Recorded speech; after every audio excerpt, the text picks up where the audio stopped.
When the UN created a global human rights standard after World War II, the Universal Declaration of Human Rights, it had both a section on civil and political rights, what we in the United States would call civil rights, civil liberties, and it also included economic, social, and cultural rights as a part of that integrated package.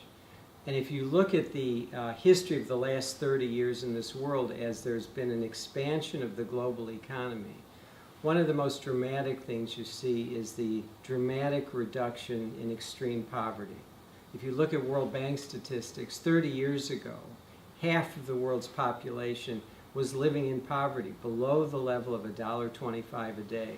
Now that number is a quarter of the world's population. 2 billion people have been lifted out of poverty in the last 30 years. If you look at East Asia, for example, in 1980, 77% of the people living in East Asia were living below the poverty level. Today it's 14%.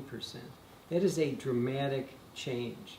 And the biggest motivator, the biggest factor for that has been the people who've gotten jobs. More important than the World Bank, more important than what the aid agencies do of big countries.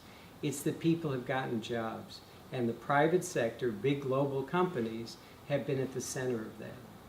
So the starting point for me is that globalization has a lot of positive effects, and the global economy and global corporations have contributed to that alleviation of poverty. That's the good news.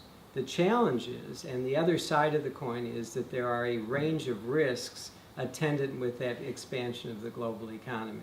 And some of those risks relate to human rights, and those are the issues that global companies that are benefiting from this new global system need to be paying attention to. That's what we're doing here at Stern.